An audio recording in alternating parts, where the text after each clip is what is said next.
The Biden administration is not enforcing border policies. And just so that your listeners understand, once Title 42 lifts, we're looking at 600,000 a month coming across. That's more than tripling what we had in March. And one thing also that's not being talked about is the Biden administration is being particularly sneaky about this, because a memo came out to the Border Patrol this week that will go ahead and allow them to put exemptions, actually orders them to put exemptions in place for Title 42, which means we're already going to see the flood of illegal immigrants rise coming into the country.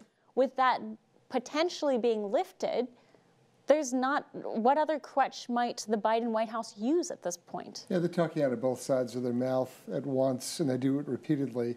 They openly and brazenly lie to the public. And, you know, this is a situation where they say that they're carrying out either a court order or they're fulfilling a mandate under the Title 42, or they're engaged in all sorts of enforcement actions. And nominally, on paper, that is true.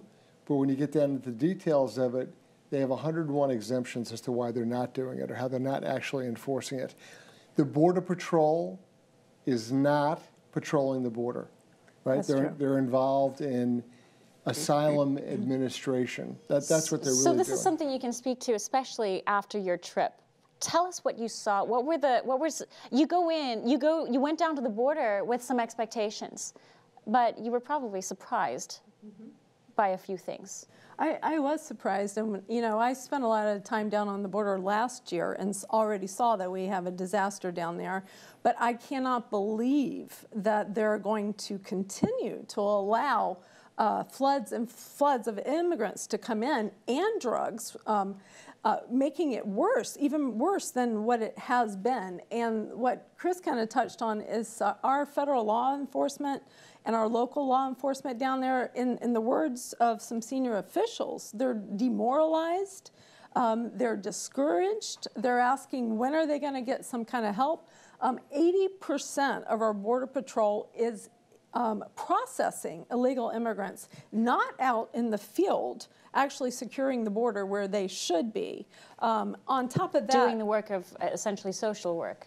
That's exactly right. In their words, babysitting. And they have had to get sheriffs and local police to help because they are so overwhelmed. The sheriffs and the local police there are also overwhelmed. And here's the other thing I want to get across, because my heart goes out to the law enforcement. They're seeing horrible things on a daily basis. Illegal immigrants who are dead because of the coyotes who leave them in the desert to die. I mean, it's just so many tragically, people. women and children. Women or children are really some of the first victims of this. Lots of exploitation on that going. The point that we try to get across to people is that for an illegal immigrant to come to the United States, they have to collaborate with the Mexican cartels. So what was how long, first off, were you guys down there at the border? And then talk about your interactions with officials down there. Give us a sense of where they are right now. Clearly frustrated. We spent 4 days down there, and I mean, virtually every waking hour engaged in something along the border, whether it was actually patrolling along the border, talking with law enforcement, talking with ranchers, talking with local businessmen, all sorts of people, cuts across all different demographics of who's on the border. I want to push this point about the Border Patrol and other law enforcement just needing help.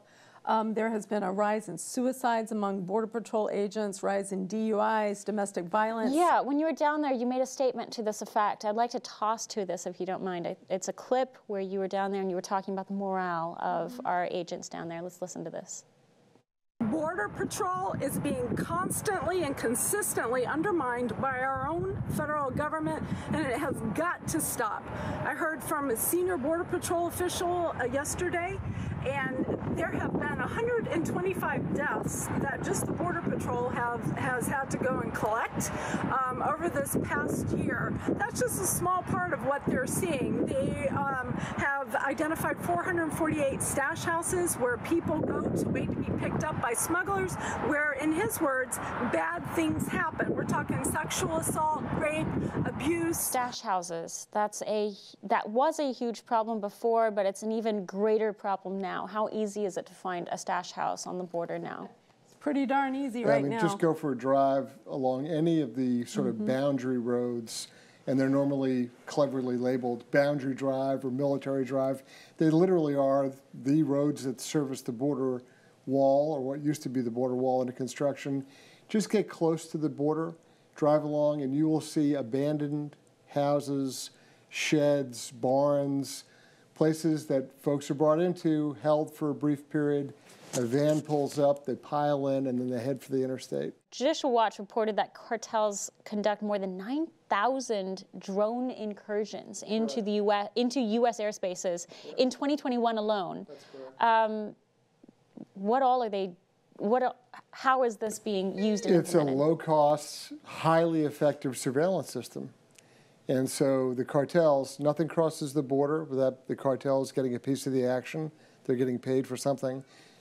Any kind of contraband, people, money, weapons, drugs, nothing crosses without the cartel getting money. Don't we have drones also? That, We do. do we have drone wars now? And I would only wish that that would be true. I also would wish that the Border Patrol, and really for that matter, even Texas TPS, the Department of Defense, our military, has a very sophisticated counter-drone program.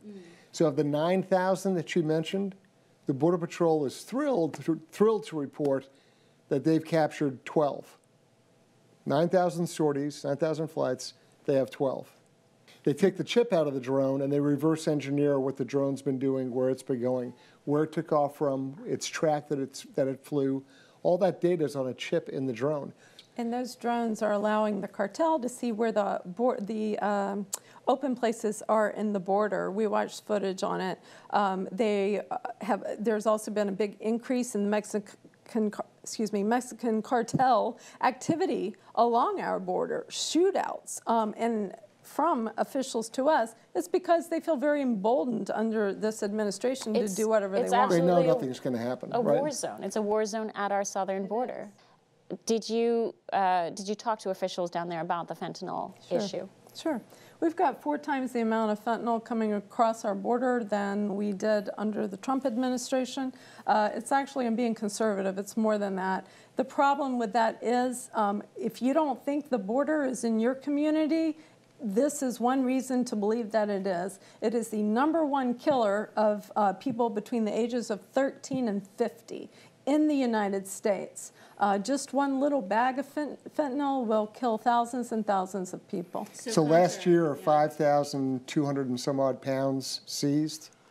In the first 3 months of this year, 5,300 pounds seized. Yeah.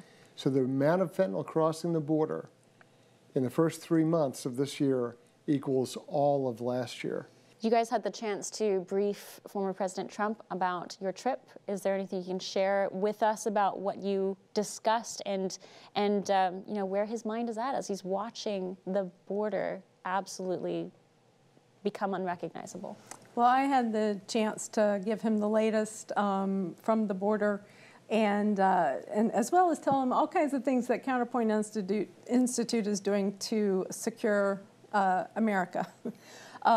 That was important to him because under his administration, in the last year of his administration to the Biden administration first year, we've had 4 times the amount of illegal immigrants come in. We just talked about the fentanyl problem, and it's my belief that if he were still in office, we wouldn't have this problem.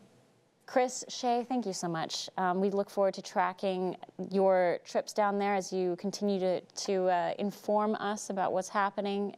Again, not a lot of coverage on this, unfortunately. So we thank you for what you're doing. Thank you for visiting with us. Thank you for getting the word out, Chanel.